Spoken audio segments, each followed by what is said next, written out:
கொழும்பில் நேற்றிரவு துப்பாக்கிச்சூட்டு சம்பவம் ஒன்று பதிவாகி இருக்கிறது. இந்த துப்பாக்கிச்சூட்டிலே பெண் ஒருவர் காயமடைந்து மருத்துவமனையில் அனுமதிக்கப்பட்டிருக்கின்றார். இந்த சம்பவத்தில் என்ன நடந்திருக்கு பார்த்தீங்கன்னு சொன்னால், கொழும்பில் இருக்கக்கூடிய கொகுவெல என்று சொல்லப்படுற இடத்துல ஒரு வீட்டை இலக்கு வைத்து அடையாளம் தெரியாத 2 நபர்கள், வழக்கம் போல மோட்டார் சைக்கிள் ஒன்றில் வந்த அடையாளம் தெரியாத 2 நபர்கள் துப்பாக்கியால் சுட்டதில் அந்த வீட்டில் இருந்த ஒரு இளம் பெண் ஒருவர் காயமடைந்து கழுபோவிலை வைத்தியசாலையில் அனுமதிக்கப்பட்டிருக்கின்றார். அந்த துப்பாக்கிதாரிகள் தப்பி ஓடி இருப்பதாக சொல்லப்படுகிறது. நான் நினைக்கிறேன் ஆரியோ சுட வந்திருப்பினம் போல நடக்குது. அப்போ அந்த சம்பந்தப்பட்ட ஆளை காணிலண்டி போட்டு சரி வீட்டுக்காக சுடுவோம் என்று வீட்டை நோக்கி சுற்றிப்பினம் போல நடக்கு.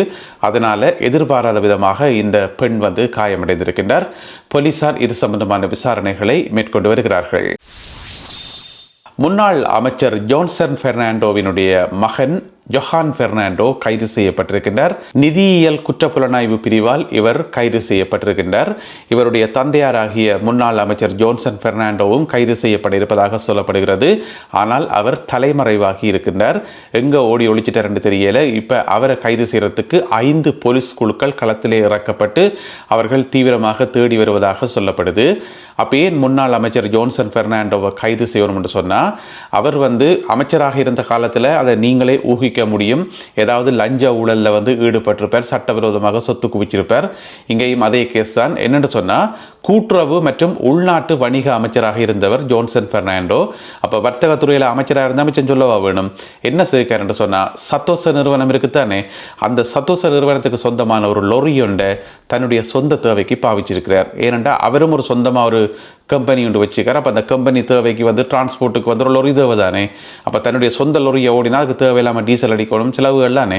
அப்போ சத்தோச லொரியை ஓடி போட்டு தனக்கு பாவிச்சு போட்டு இந்த கணக்கு வழக்கு எல்லாத்தையும் கொண்டே சத்தோச இந்த கணக்கில் எழுதி பரப்புறதுக்கு அந்த அடிப்படையில் 2,50,000 ரூபாய் நஷ்டத்தை ஏற்படுத்தினார் அரசாங்கத்துக்கு என்று சொல்லி அவர் மேலே குற்றச்சாட்டு முன்வைக்கப்பட்டு அவரை நேற்று கைது செய்ய போன இடத்துல ஆழக்காணில் எங்கேயோ ஓடி ஒழிச்சிட்டார். கடைசியில் அவற்றை மகன் தான் கைது செய்யப்பட்டிருக்கின்றார். இன்று 31ஆம் தேதி அவர் நீதிமன்றத்தில் முற்படுத்தப்படுவார் என்று சொல்லப்படுகிறது. எனவே ஜோன்சன் பெர்னாண்டோவை கைது செய்கின்ற நடவடிக்கைகள் ஆரம்பிக்கப்பட்டிருக்கின்றன. எப்படியும் ஒரு 4-5 நாள் எங்கேயாவது ஒளிச்சிருந்து போட்டு பிறகு அவற்றை சட்டத்தரணி ஊடாக நீதிமன்றத்தில் சரணடைவார். இதுதான் நடக்கும், கட்டாயம் இதுதான் நடக்கும்.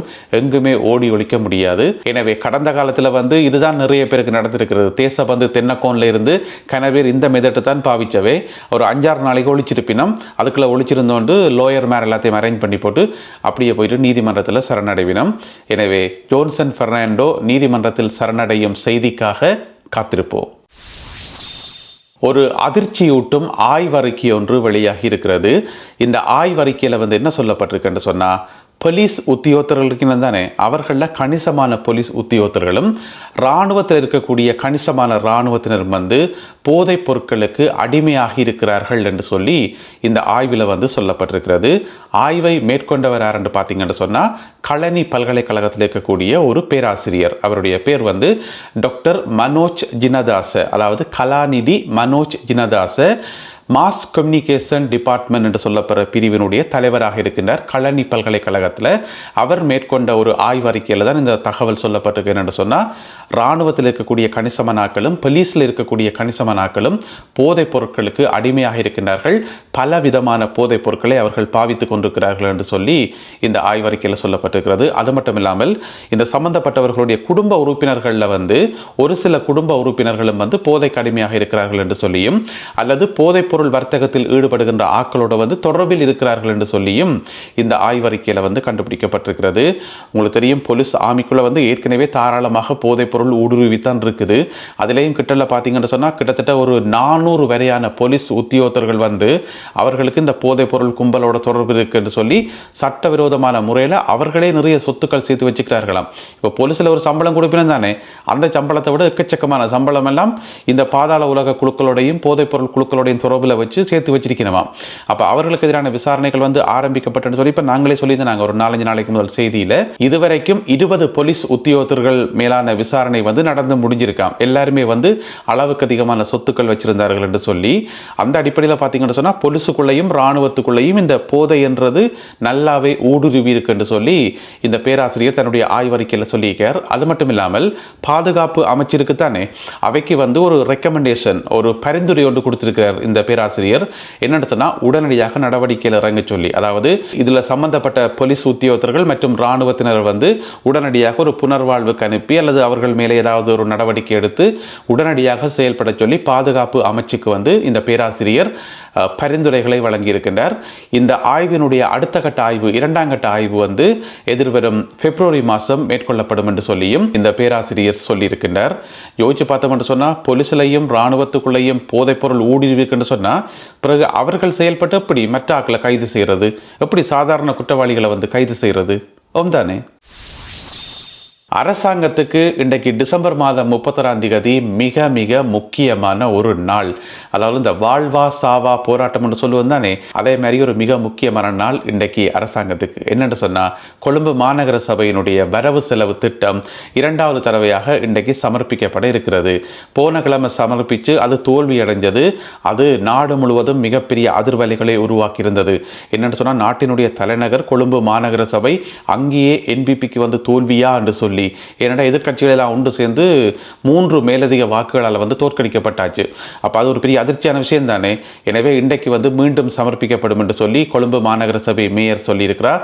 இதுக்கிடையில் மாநகர சபை மேயர் உருக்கமான அறிக்கையெல்லாம் விட்டு, நீங்கள் தோற்கடித்தது இந்த வரவு செலவு திட்டத்தை இல்லை, மக்களுடைய வாழ்க்கையை மக்களுடைய உணர்வுகளை என்று சொல்லி எல்லாம் நிறைய விஷயங்கள் எல்லாம் சொல்லி, இதுக்கிடையில் எதிர்கட்சியாக்கள் சொன்னவே கொழும்பு மாநகர சபை என்றது ஒரு சாம்பிள் மட்டும்தான், இனி எல்லா பட்ஜெட்டையும் நாங்கள் தோற்கடிப்போம், இந்த ஆட்சியை தோற்கடிப்போம், ஆட்சியை மீண்டும் பிடிக்கப்படும் என்று சொல்லி அவியல் ஒரு பக்கத்தால்.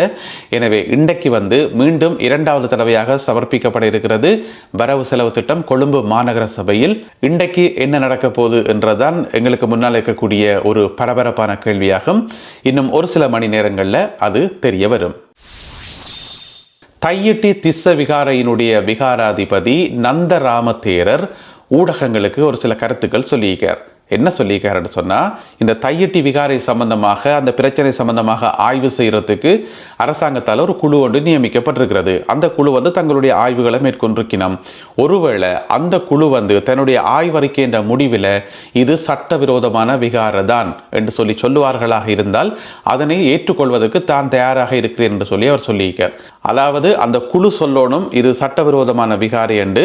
அப்படி அவர்கள் சொல்வார்களாக இருந்தால், அதாவது அரசாங்கத்தால் நியமிக்கப்பட்ட அந்த குழு சொல்லுமாக இருந்தால் அதனை ஏற்றுக்கொள்வதற்கு நான் தயாராக இருக்கிறேன் என்று சொல்லி நந்தராம தேரர் தெரிவித்திருக்கிறார். அவர்தான் திஸ்ஸ விகாரையினுடைய விகாராதிபதி. அந்த ஏற்றுக்கொள்ளுவன் என்பதனுடைய அர்த்தம் என்ன? விகாரை அடிக்க போறாரா அல்லது அதுக்கு சம்மதிப்பாரா என்னன்னு தெரியல. ஏற்றுக்கொள்வன் என்று சொல்லியிருக்கார். அதனுடைய அர்த்தம் என்னன்னு தெரியல, உள்ளார்ந்த அர்த்தம் என்னன்னு தெரியல. எனவே தையிட்டி விகாரை சட்டவிரோதமான விகாரியா இல்லையான்னு சொல்லி இப்ப அவருக்கு தெரியாது.